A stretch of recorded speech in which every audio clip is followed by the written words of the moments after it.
Assalamualaikum warahmatullahi wabarakatuh. Kembali lagi di channel Radio Horor. Untuk kisah kali ini masih di cerita yang ditulis oleh akun Twitter @chillbanana313. Dan untuk kisah yang akan saya bawakan kali ini yaitu sebuah kisah yang berjudul Rumah Bekas Tumbal. Sebelum kita masuk ke ceritanya, tekan dulu tombol like video ini dan jangan lupa tekan juga tombol subscribe channel ini dan nyalakan juga lonceng notifikasinya agar tidak ketinggalan cerita baru dari channel ini. Dan bagi teman-teman yang ingin membaca langsung ceritanya, nanti silakan saja kunjungi linknya yang nanti akan saya sertakan di kolom deskripsi. Dan jangan lupa di follow juga akun penulis. Dan seperti apa untuk kisah kali ini? Langsung saja kita simak berikut ini. Saya akan berbagi kisah tentang sebuah rumah yang memiliki sejarah kelam, di mana keluarga saya pernah menjadi saksi dari kengeriannya. Rumah kosong ini, rumah bekas tumbal. Semua nama dan lokasi disamarkan demi kebaikan bersama. Di tahun 1985, Pak Hamka baru saja membeli sebuah rumah di Kecamatan Pek dari seorang pengusaha batik yang berasal dari Jawa Tengah. Ia memutuskan pindah ke sana dari komplek perumahan sebelumnya karena dirasa lebih dekat dengan tempat kerja sang istri. Pak Hamka sendiri memiliki sebuah toko mebel di Kecamatan K. Dibutuhkan waktu sekitar 30 menit dari Kecamatan P untuk sampai di tempat usahanya. Di hari kepindahan, Pak Hamka baru menyadari bahwa rumah mereka berdempetan dengan sebuah rumah kosong. Dari sana sebenarnya sudah merasakan hawa gelap, namun diabaikan.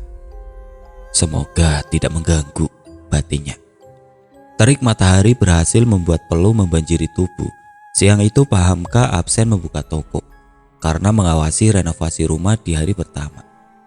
Ia memandu para tukang, memberi arahan, memperbaiki bagian-bagian rumah yang sedikit mengalami kerusakan. Bahkan di beberapa bagian dilakukan pengecoran untuk memperkuat pondasi. Pak Hamka, tolong kesini Pak, teriak salah satu tukang. Pak Hamka segera menghampiri sumber suara. Di sana 3-4 tukang terlihat mengerumuni sesuatu. Ada apa Pak? Matanya terbelalak mendapati salah seorang tukang memegang sesuatu yang diletakkan di atas kain lusuh. Tulang belulang itu berukuran kecil, bahkan sebagian terlihat tidak utuh. Diduga tulang belulang tersebut milik seorang bayi. Kok bisa ada ini? Tadi nemunya di mana Pak? Salah seorang tukang menunjuk ke arah bawah tembok yang sudah digali, di mana tembok itu adalah tembok yang berdempetan dengan rumah kosong. Ya sudah, tolong bantu saya membungkus tulang bayi ini. Nanti kita kuburkan secara layak di pemakaman sana. Nggih Pak. Mulai dari situ muncul sedikit kekhawatiran. Namun Pak Hamka berharap ini hanya sebuah kebetulan. Waktu makan malam tiba, Bu Nuri, istri Pak Hamka, terlihat sibuk menyiapkan makanan yang akan disajikan di meja. Dek, tadi para tukang nemu tulang belulang bayi di pojok sana, ucap Pak Hamka tiba-tiba. Bu Nuri menghentikan kesibukannya. Astagfirullah, terus gimana Mas? Mungkin itu bayi yang dikubur pemilik rumah terdahulu. Tapi gak bakalan ada apa-apa kan Mas? Pak Hamka terdiam sejenak lalu memaksakan seulas senyum. Insya Allah. Ya semoga gak ada apa-apa. Tapi tolong jangan beritahu ini pada anak-anak. Nanti mereka takut. Bu Nuri mengangguk. Tidak lama kemudian kedua putrinya datang menghampiri meja makan. Duk, duk, duk. Pak Hamka membuka mata secara perlahan dan menajamkan pendengaran. Duk, duk, duk.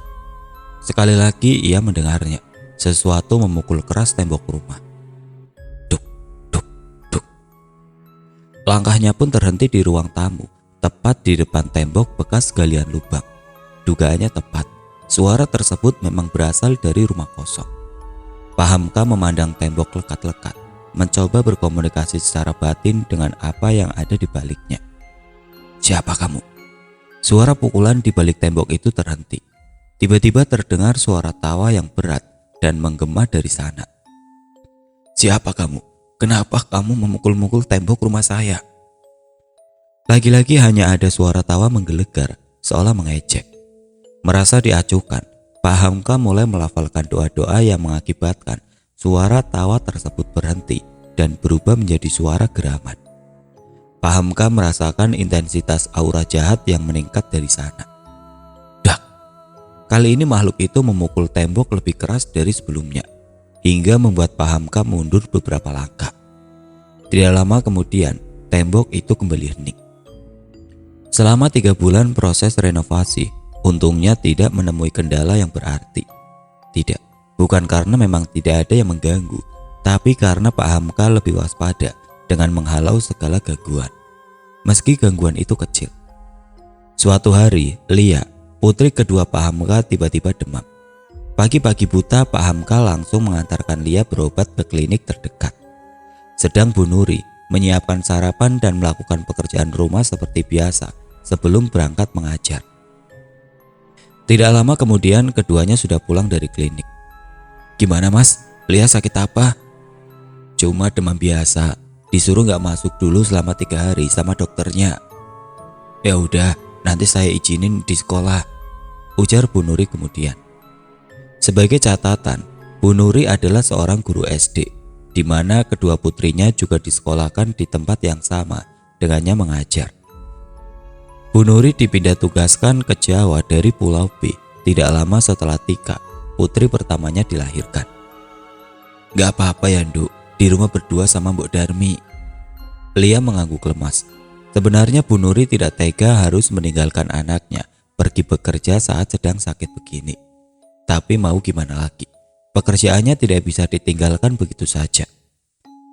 Nanti pas jam istirahat, tak tengokin ke rumah ya Nduk. Bu Nuri mengelus kepala anaknya sayang, lalu mengantarkannya beristirahat di kamar. Bu Nuri sedikit lega, untungnya jarak rumah yang sekarang dengan sekolah terbilang dekat. Pukul 11 siang, Lia terbangun dari tidur. Badannya sudah lumayan enakan, tapi masih lemas. Lia bosan kalau harus terus berbaring di ranjang. Akhirnya, bocah berusia 7 tahun itu memutuskan untuk menonton TV saja. Loh, Mbak Lia kok malah bangun? Tegur Mbok Darmi, pengasuh sekaligus asisten rumah tangga keluarganya. Iya Mbok, bosan kalau tiduran terus. Ya sudah kalau begitu, Mbok mau jemur baju dulu. Kalau butuh apa-apa, panggil si Mbok aja ya di belakang. Lalu wanita parubaya itu meninggalkan Lia seorang diri di ruang TV. Sudah 1 jam Lia asik berkutat memandang layar berwarna hitam putih di depannya. Tidak lama kemudian, sayup-sayup terdengar suara ayam. Lia menoleh mencari si ayam. Dan benar saja, matanya menangkap seekor ayam berwarna hitam tidak jauh dari tempatnya berada. Loh, kok ada ayam?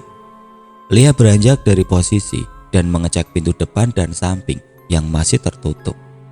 Lewat belakang juga nggak mungkin karena ada tembok tinggi yang menghalangi. Setaunya, tetangga di sekitar rumah juga tidak ada yang memelihara ayam. Lalu ayam ini berasal dari mana? Masuk dari mana? Karena takut si ayam buang hajat sembarangan, Lia pun bergegas mengambil sapu untuk mengusirnya. Us. Saat si gadis kecil itu mengejarnya, tiba-tiba datang seorang wanita parubaya berkebaya hitam menyambar si ayam dengan cepat. Loh, si Mbok? Lia kaget dengan kehadiran Mbok Darmi yang tiba-tiba. Biar saya saja yang bawa ayam ini keluar Mbak, ucapnya singkat. Lalu Mbok Darmi menggendong si ayam keluar menuju pintu depan. Mbak Lia ngapain bawa sapu? Lia kembali terlonjak kaget dengan kehadiran Mbok Darmi di belakangnya.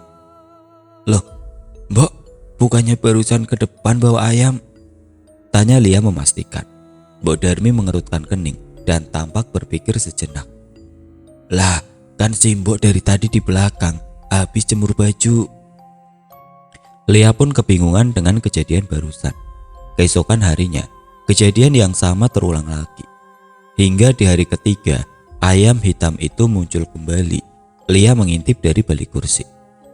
Mbok Darmi, panggil Lia setengah berteriak. Tidak ada sautan. Mbok. Tiba-tiba ayam hitam itu menoleh ke arah Lia seolah merespon.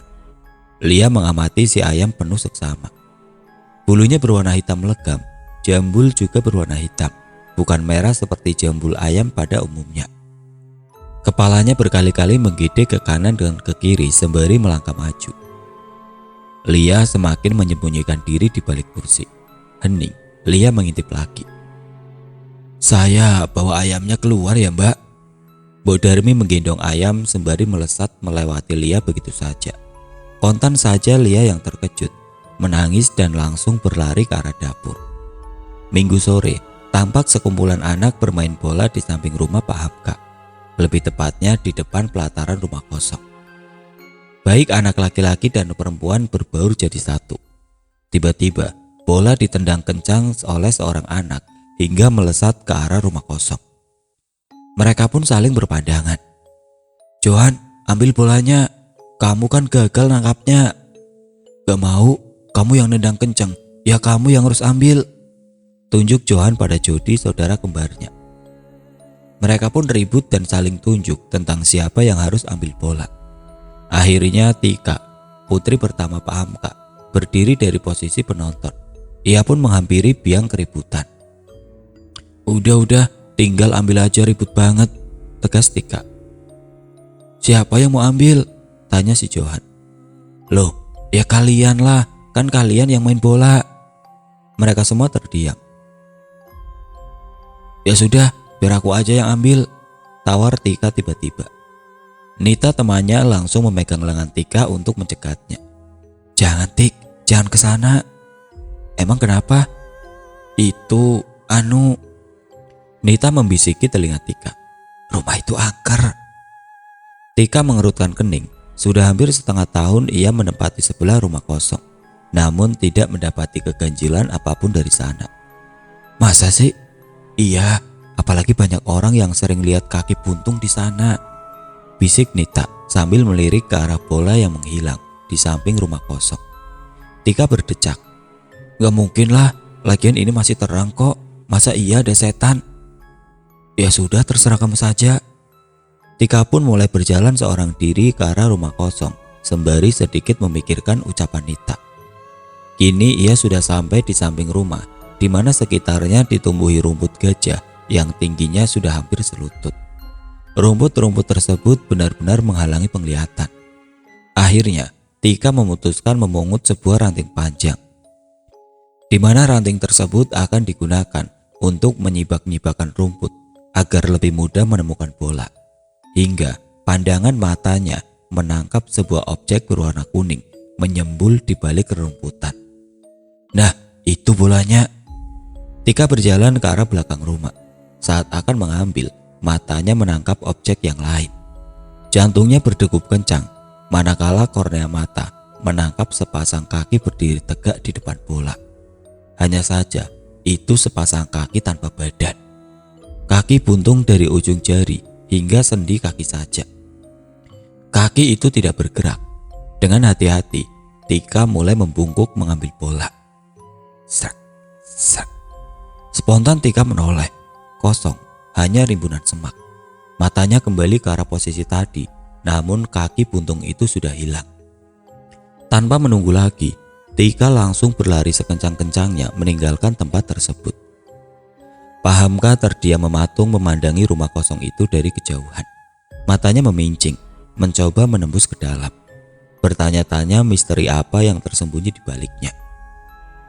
Dari mata batin, ia hanya melihat sekumpulan makhluk-makhluk tidak kasat mata, tingkat menengah berseliweran. Seperti apa yang terdapat pada tempat tidak berpenghuni biasa. Tapi kenapa auranya terasa jahat dan pekat sekali? Sekilas tercium bau anyir, hanya saja tertutup dengan bau-bau lain. Seperti aroma menyan berbaur dengan wangi melati yang menyengat, entahlah. Yang jadi masalah, energi negatif dari rumah kosong itu sering berseliweran juga ke rumah, hingga mengakibatkan gesekan energi yang cukup kuat antar dimensi. Hal itu membuat hawa rumah menjadi panas. Tidak jarang kedua putrinya juga terkena imbas. Tika dan Lia jadi sering sakit-sakitan. Padahal Pak Hamka hampir setiap hari membersihkan energi-energi negatif itu dari rumah. Bahkan sekarang, ia jadi jarang ke masjid karena lebih memilih mengajak keluarga kecilnya berjamaah di rumah saja. Awal mula kekhawatiran muncul ketika ia mendapat laporan dari Lia, anak keduanya, tentang kemunculan Ayam dan Mbok Darmi yang jadi dua. Setelah kejadian itu, demamnya makin menjadi karena ada energi negatif yang masih menempel pada Lia. Mau tidak mau Pak Hamka meruat Lia tiap malam dengan membacakan ayat kursi 7 kali, lalu ditiupkan di ubun-ubun. Masalah kedua muncul setelah Tika juga melapor melihat kaki buntung di belakang rumah kosong. Malamnya Tika kirap-kirap sawan atau istilahnya ketakutan, dan selalu terbayang-bayang melihat kaki buntung itu. Belum lagi yang katanya Mbok Darmi sering diganggu dengan kejadian perkakas yang tiba-tiba hilang atau berpindah tempat. Tidak hanya Mbok Darmi, tapi seisi rumah juga pernah dikerjai dengan hal serupa. Paham kah? Kok ngelamur sendiri di sini? Awas kesambet lo, tegur Pak Tejo, salah satu warga komplek. Enggak Pak, cuma lagi ngamatin rumah kosong sebelah rumah saya. Pak Tejo melihat rumah yang ditunjuk Pak Hamka bergidik ngeri. Emang rumah itu singu Pak, alias angker? Oh ya? Ya maklum Pak, namanya juga rumah kosong, jawab Pak Hamka mengulas senyum. Bapak gak takut apa? Gak pernah diganggu apa-apa gitu? Pak Hamka menggeleng berpura-pura tidak tahu. Gini Pak Hamka, bukannya saya menakut-nakuti atau gimana. Ini supaya lebih berhati-hati saja. Pak Tejo kembali melanjutkan ceritanya. Jadi gini, rumah itu lebih dari 10 tahun gak ditempatin. Warga sering melihat penampakan di sini. Oh ya? Iya Pak, ada yang pernah melihat kaki buntung di belakang atau di pekarangan rumah. Ada yang lihat pocong. Pernah nih Bu Isma, itu loh Pak, penjual gorengan yang rumahnya ada di belakang rumah Pak Hamka. Malam-malam ngelihat seorang bapak tua yang ngerokok di teras rumah kosong sendirian. Dikira memang orang pikun karena perawakannya sudah tua sekali. Pas mau disamperin, hilang. Orang-orang juga sering melihat wanita berpakaian putih tampak berjalan mondar-mandir di balik jendela. Wah, rame juga ya Pak, canda Pak Hamka. Yang ngeri Pak, pernah ada satu kejadian. Ada maling yang malam itu dikejar oleh para peronda. Nah, 2 orang maling tersebut ternyata bersembunyi di sana. Tidak ada seorang pun yang tahu. Pagi-pagi, mereka berdua ditemukan tergeletak begitu saja di depan rumah kosong. Terus, saat ditemukan, kondisi mereka cukup menyedihkan. Salah satunya bibirnya miring, membelot ke kanan, gak bisa balik. Yang satu gak bisa lihat, tapi masih hidup. Ya hidup Pak, lalu didatangkan orang pintar. Kata orang pintarnya, memang mereka habis dikerjai si penunggu rumah. Kemudian disembuhkan kedua-duanya sama si orang pintar. Sebelum dibawa ke kantor polisi, kedua maling itu diinterogasi oleh warga. Mereka pun menceritakan saat bersembunyi di rumah kosong, mereka mengalami hal-hal yang mengerikan. Puncaknya, ada sesuatu tidak kasat mata menamparnya keras sekali. Nah, orang yang satu lagi langsung dicolok kedua matanya dengan sesuatu yang panas. Makanya gak bisa lihat apa-apa. Pak Hamka mengangguk mengerti mendengar cerita Pak Tejo. Ayah, satu lagi, kata yang sering lewat sini, mereka sering mendengar bayi yang menangis. Pak Hamka mengerutkan dahi. Bayi? Malam itu Bu Nuri harus tidur sendirian karena Pak Hamka tidak pulang. Kalau sudah ada bisnis maklar, memang Pak Hamka bisa tidak pulang beberapa hari. Pak Hamka sendiri juga menyambi profesi jadi maklar selain usaha toko.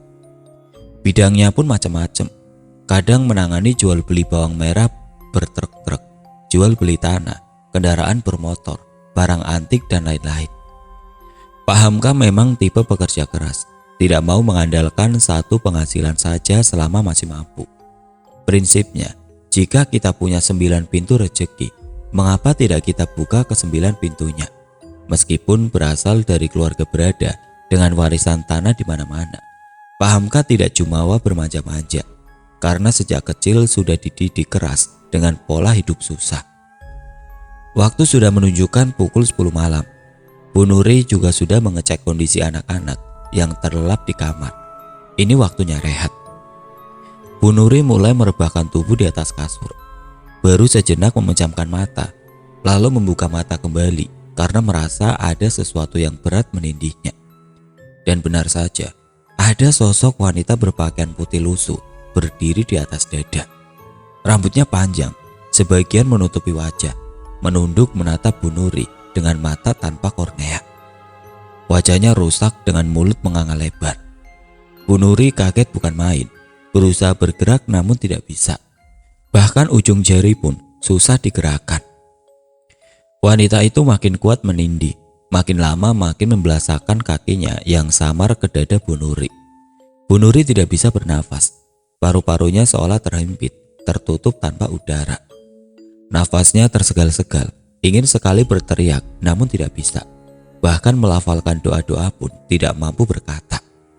Bu Nuri mengucap istighfar dalam hati dengan terbata-bata. Entah saat itu rasanya berada di ambang hidup dan mati. Makin lama, udara yang dihirup tidak ada lagi. "Mak, Lia tidur sini ya." Bu Nuri terbangun dengan nafas tersegal-segal. Sebisa mungkin ia menghirup udara sebanyak-banyaknya, tidak mau kehilangan oksigen lagi. Badannya dingin, namun berkeringat. Ia menoleh memeluk Lia. Lia pun terheran-heran menatap kondisi ibunya seperti orang yang habis lari maraton berkilo-kilometer. "Makasih nak, makasih," ucap Bu Nuri terbata-bata. Benar, Bu Nuri baru saja mengalami ketindihan. Untung saja Lia saat itu datang ke kamar dan menyentuh tangannya, yang akhirnya bisa membuat Bu Nuri bergerak lagi. Gerimis hujan terdengar turun. Tetesan airnya berdetik jatuh ke atap rumah, menghasilkan irama rintik di sekitarnya. Udara menjadi semakin dingin, berhasil menyeruak masuk ke dalam rumah. Bersamaan dengan itu, Bu Nuri kembali harus berhadapan dengan sosok wanita berwajah rusak. Kali ini wanita itu jongkok dan semakin mendekatkan wajah. Dari mulutnya yang menganga, keluar lendir hitam dengan bau menyengat. Lagi, dadanya dihimpit kuat-kuat. Rongga paru tidak bisa dimasuki oksigen. Bu Nuri berjuang sekuat tenaga untuk bergerak. Rasa takut makin membuat makhluk itu menjadi kuat. Bu Nuri tidak mampu berucap istighfar. Hanya satu kata yang berhasil ia gumamkan dengan susah payah. Allah, Allah, Allah, ya Allah. Lafal itu berhasil membuat jari telunjuknya bergerak. Bu Nuri terjaga dengan nafas tidak beraturan. Ini sudah yang keberapa kali ia ketindihan sosok wanita itu. Tiap suaminya tidak tidur di rumah, Pak Hamka selalu menyarankan untuk berwudu sebelum tidur. Jangan sampai lupa berdoa. Tapi namanya juga manusia, lupa pasti pernah menghinggapinya. Di saat lengah seperti itu, Bu Nuri pasti mengalami ketindihan. Dan makhluk yang menindihnya selalu sama, sosok wanita berwajah rusak. "Mas, gimana ini? Aku sering ketindihan wanita berwajah rusak itu. Stres aku mas lama-lama. Ngajar sampai gak bisa konsen," keluh Bu Nuri pada suaminya. Matanya berkaca-kaca. Pak Hamka memandang istrinya tidak tega. Bukan tidak pernah berbuat apa-apa. Pak Hamka sendiri susah menemukan keberadaan wanita berwajah rusak itu. Dia berada di rumah, dicari, bahkan dipancing pun sosok itu tidak berani menampakkan diri. Tapi kenapa malah mengganggu istrinya terus-menerus? Pak Hamka mulai kesal. 3 minggu setelahnya Pak Hamka kembali pamit tidak pulang selama 2 hari. Karena harus pergi kulak barang mebel di daerah Jepara. Bu Nuri sedikit khawatir karena itu berarti dia harus tidur sendirian lagi malam ini. Tapi Pak Hamka berusaha menenangkan. "Jangan khawatir, tidak akan terjadi apa-apa." Bu Nuri memaksakan seulas senyum sembari mengangguk, lalu mencium takjim punggung tangan suaminya. Malam hari menjadi lembab dan dingin karena bekas hujan yang baru saja berhenti. Awan mendung yang tadinya menutupi pelan-pelan menyingkir, membiarkan bulan terlihat penuh, tidak menghalangi sinarnya. Di saat yang sama Pak Hamka terlihat menahan sesuatu dengan kedua tangan tepat di depan kamarnya. Ia kemudian menarik, menyeret sesuatu tidak kasat mata untuk menjauh. Wanita berwajah rusak itu mencoba menahan tali gaib yang menjerat leher. Terlihat marah namun kalah Ya, Pak Hamka tidak benar-benar pergi ke Jepara. Ia memang pergi, lalu diam-diam kembali di malam yang sama. Rencananya telah berhasil untuk menangkap si wanita berwajah rusak yang terus mengganggu sang istri. Sosok itu menangis pilu memohon untuk dilepaskan. Namun, Pak Hamka tidak akan tertipu. Ia sudah paham betul dengan tipu daya makhluk-makhluk seperti itu. "Kamu pergi, jangan pernah kembali ke sini atau saya lenyapkan." Si sosok menangis selalu tertawa melengking setelahnya. "Jangan, gak mau, saya suka istrimu, baunya enak." "Ya sudah, berarti saya lenyapkan saja kamu." Pak Hamka mulai melafalkan doa-doa. Sosok itu menggeram dan terlihat marah, lama-kelamaan merintih seolah kesakitan. "Saya tidak bisa meninggalkan tempat ini, tidak bisa, jangan lenyapkan saya, anak saya masih di sana." Pak Hamka berhenti sejenak melafalkan doa. "Anak?" Sosok itu kembali menangis. "Anak saya, bukan, bayi saya mati di sana." Pak Hamka berpikir sejenak, mungkin ini saatnya mencari tahu, meski ia tidak akan sepenuhnya mempercayai sosok itu. "Kamu penghuni lama di rumah kosong itu bukan? Ceritakan, apa yang ada di sana?" Sosok berwajah rusak itu terdiam sejenak seolah ketakutan. "Saya tidak bisa bilang." "Memang kenapa?" "Saya tidak bisa, tapi saya akan menceritakan tentang apa yang terjadi pada saya dan bayi saya." Sosok itu terlihat duduk, kepalanya berputar perlahan, menggedek dari kiri, depan, kanan, dan belakang, seolah tidak memiliki tulang leher, hingga tidak mampu menahan berat kepalanya. Pak Hamka terdiam namun tetap bersikap waspada. "Namaku Dini, usiaku masih terbilang muda, 19 tahun. Namun aku sudah terjun di dunia hitam, dunia pelacuran. Orang tuaku meninggal dalam kecelakaan saat aku masih kecil. Di usia 14 tahun, paman dan bibiku sendiri menjualku kepada seorang germo di kota es demi menutupi hutang-hutang. 5 tahun aku bergelut di dunia malam, entah sudah berapa ratus kali melayani lelaki hidung belang. Aku tidak peduli, tubuh dan hatiku mati rasa. Jika kau tanya harga diri, aku sudah tidak punya. Yang penting aku tidak kelaparan. Beberapa kali aku harus menahan sakit dan bolak-balik ke dokter kandungan karena luka pada alat vital. Hingga suatu malam, aku melihatnya. Aku menghisap rokokku kuat-kuat sembari duduk menggoda dengan baju minim. Lelaki itu bertubuh gagah, kumis tipis menghiasi wajah tampannya. Kutaksir usianya sekitar 30 tahun, mungkin. Ia seperti tertarik padaku, lalu datang mendekat. Aku senang-senang saja mendapat pelanggan bagus seperti ini. Kami berkenalan, tapi perkiraanku salah. Ternyata usianya sudah 42 tahun. Sungguh penampilannya tidak terlihat tua sama sekali. Ya, usia berapapun tidak masalah. Toh aku juga pernah melayani kakek-kakek. Dia banyak tersenyum padaku, pandangannya lembut. Tidak kurang ajar seperti pelangganku yang kebanyakan. Dalam hati pun bertanya-tanya, kenapa lelaki sempurna ini malah datang ke tempat seperti ini? Seolah bisa membaca pikiranku, ia pun menjelaskan. Aku diajak rekan bisnisku, kalaupun menolak juga tidak enak. Dia tersenyum kembali, senyum yang sedikit membuat hatiku berdesir, lalu germoku datang. Pilihan yang bagus bos, Dini ini memang paling laris, pelanggannya pun banyak. Entah untuk pertama kali aku tidak suka germoku berkata demikian, terutama di hadapan laki-laki ini. Padahal biasanya dihina atau direndahkan seperti apapun, aku tidak peduli. Bukan seperti itu, jelas lelaki itu. Tiba-tiba germoku menyerahkan sebuah kunci. Ini kamar 13, Pak Darmo sudah membayar semua biayanya. Itu. Kalau tidak mau, Dini akan aku oper ke pelanggan lain. Dia ini sudah banyak yang booking. Aku kasih penawaran spesial karena kamu pelanggan baru. Spontan aku menggenggam tangannya dan menggeleng cemas. Duh, jangan biarkan aku pergi dengan pelanggan lain. Mataku seolah berbicara demikian padanya. Dengan ragu-ragu lelaki gagah itu akhirnya menerima kunci tersebut. Aku bersorak dalam hati. Kami pun memasuki kamar. Sepertinya malam ini akan menjadi seru. Begitulah yang aku pikirkan. Namun ternyata salah. Dia tidak menyentuhku sama sekali. Aku sedikit kecewa pada awalnya. Tapi lagi-lagi aku salah. Mengobrol seperti ini lebih menyenangkan daripada yang kukira.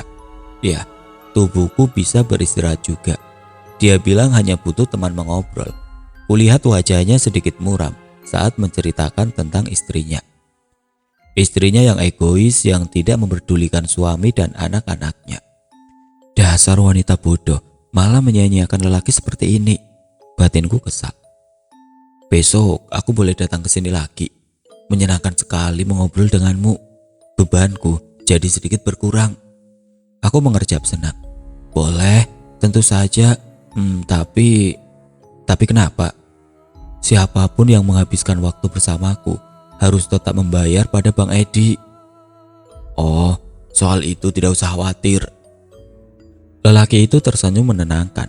Singkat cerita, lelaki gagah yang ku tahu bernama Harun hampir setiap hari datang. Kami menghabiskan waktu hanya sekedar mengobrol, jalan-jalan dan makan bersama. Dan dia tidak pernah menyentuhku. Untuk pertama kali, aku merasa begitu dihormati sebagai wanita. Hingga suatu hari ia bilang jatuh cinta padaku dan ingin menikahiku. Namun di bawah tangan, karena tidak mungkin menceraikan istrinya. Bagaimana nasib anak-anak? Awalnya aku bimbang, namun karena terlanjur mencintainya, akhirnya aku iyakan. Lalu Harun menebusku dengan harga yang sangat mahal pada Bang Edi. Kami menikah di bawah tangan. Harun mengajakku pindah ke Kotaka, di mana salah satu bisnisnya juga ada di sana. 1 bulan kemudian aku hamil. Suamiku Harun bahagia sekali mengetahui kabar itu. Semenjak mengetahui berita kehamilanku, Harun jadi lebih sering mengunjungiku. Biasanya hanya 2 minggu sekali. Tapi sekarang bisa 3 hari atau paling lama seminggu sekali. Aku tidak pernah membayangkan akan bisa hidup bahagia dan senormal ini. Memasuki bulan ke-9 2 minggu, aku mengalami pembukaan pertama. Kami ke rumah sakit untuk memeriksakan kandungan. Dokter bilang mungkin tidak sampai 24 jam aku akan melahirkan. Harun sedikit terkejut. Dokter menyuruh rawat inap, namun Harun menolak. Akhirnya kami pulang dengan 1000 pertanyaan di kepalaku. Saat sampai di rumah, ia menyuruh pembantu kami mengemasi barang-barangku untuk persiapan lahiran. Kulihat dia menuju ke pesawat telepon dan menelpon seseorang. Aku tidak bisa mendengar jelas apa yang dibicarakan, karena tiba-tiba saja kesakitan merasakan kontraksi. Mobil kami melaju menuju keluar kota. Aku terdiam, tidak ingin melontarkan pertanyaan. Melihat ekspresi suamiku yang juga lebih banyak diam. Tibalah kami di sebuah rumah yang ada di pinggiran kota. Waktu itu kecamatan P belum sepadat sekarang. Rumahnya cukup besar dan memiliki pekarangan yang luas. Di sekelilingnya ditumbuhi pohon mahoni yang cukup rindang. Ini di mana, Mas? Tanyaku saat menuruni mobil. Kamu akan melahirkan di sini, jawabnya singkat. Seraya menyuruh sopir mengangkat seluruh barangku dari bagasi. Di depan rumah, ternyata kami sudah disambut beberapa orang.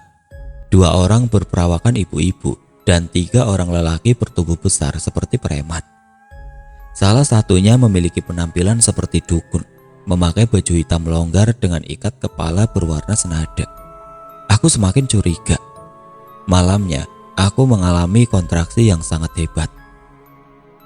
Lebih dari kontraksi sebelum-sebelumnya, seorang ibu-ibu yang kutaksir dukun bayi mulai memeriksaku. Sudah waktunya, ucapnya pada Harun. Aku menjerit kesakitan dan menahan tangan suamiku. Mas, tolong temani, jangan tinggalkan aku sendiri. Kamu tidak sendirian, ada Mbok Ija dan Bu Yuyun yang menemani, ucapnya singkat. Sekilas aku melihat senyum tipis yang mengerikan di bibirnya. Harun melepas paksa tanganku dari tangannya. Aku menjerit, pikiranku berkecamuk jadi satu antara rasa sakit dan bingung. Entahlah, aku harus fokus melahirkan anak ini dengan selamat. Tibalah saatnya yang ditunggu-tunggu. Aku berhasil melahirkan bayi perempuan dengan selamat. Di sisa-sisa tenagaku, Mbok Ija datang mendekat dan menunjukkan bayiku yang cantik. Lihatlah sepuas-puasnya sebelum aku membersihkannya, ucap Mbok Ija misterius. Aku mengerutkan kening sejenak, lalu kembali memandang anakku penuh sayang. Tidak lama kemudian Mbok Ija mengambil anakku. Aku tidak bisa berbuat apa-apa karena tubuhku terasa sangat lemah. Samar-samar, kulihat bayi perempuanku dibersihkan dan dimandikan dengan air bertabur bunga, lalu dibungkus dengan kain berwarna merah. Harun mulai memasuki ruangan dan mengambil bayiku. Dia memandangku sekilas, lalu keluar bersama Mbok Ija dan Bu Yuyun, meninggalkanku begitu saja. Aku benar-benar merasa aneh. Naluriku sebagai ibu menyuruhku untuk bergerak, memeriksa apa yang terjadi. Di sisa-sisa tenaga dan rasa sakit yang luar biasa di selangkangan, aku mencoba terbangun dari posisiku.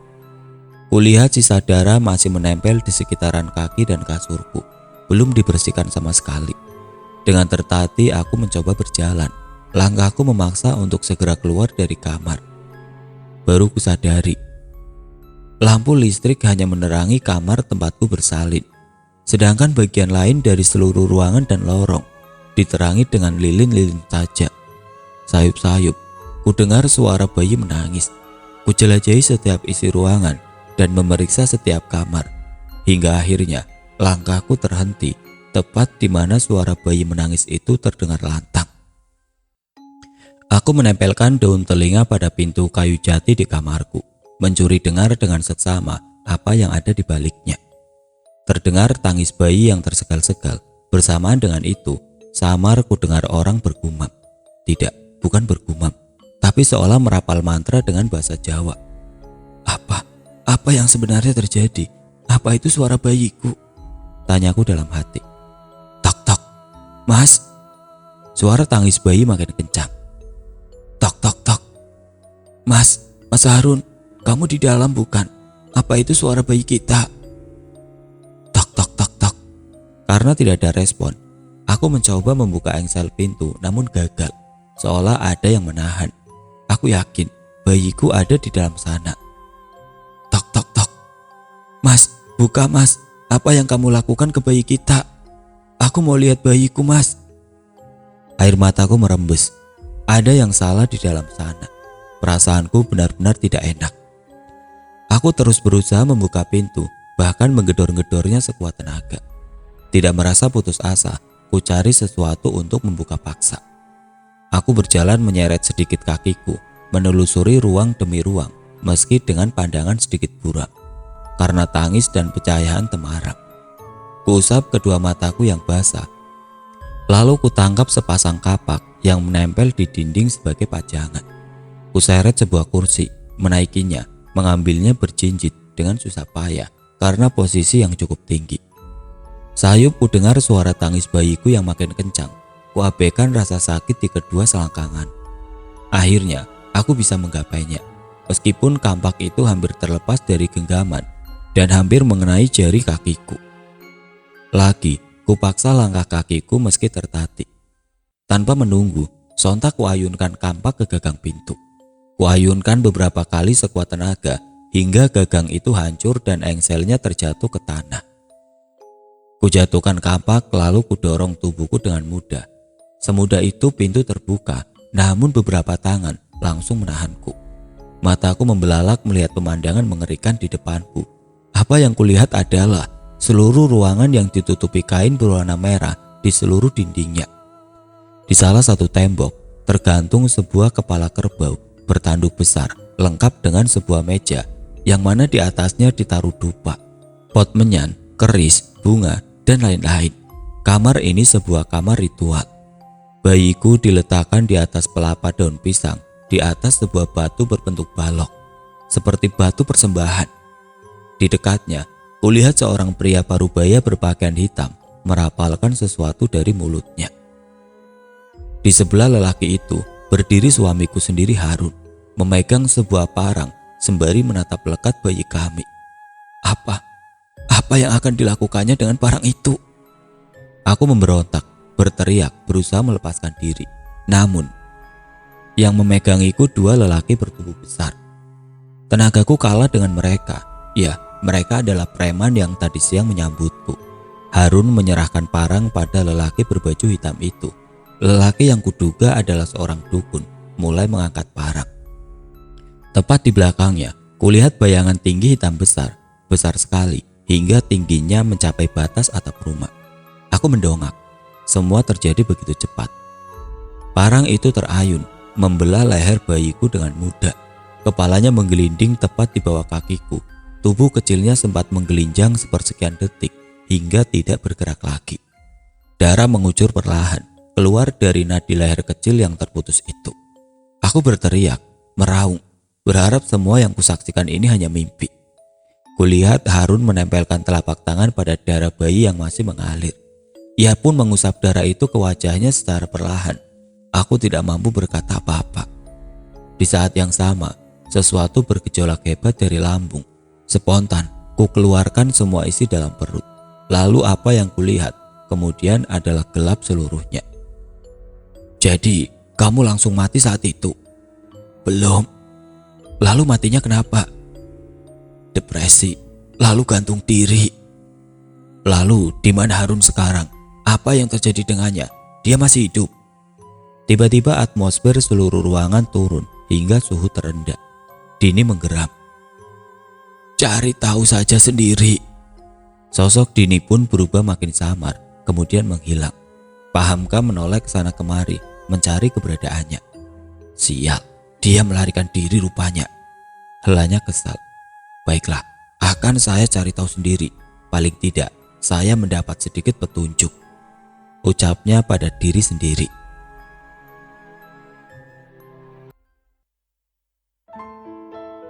Oke teman-teman, sampai di sini dulu ceritanya. Nantikan kelanjutan kisah ini di video berikutnya. Agar tidak ketinggalan, klik tombol subscribe channel ini dan nyalakan lonceng notifikasinya. Wassalamualaikum warahmatullahi wabarakatuh.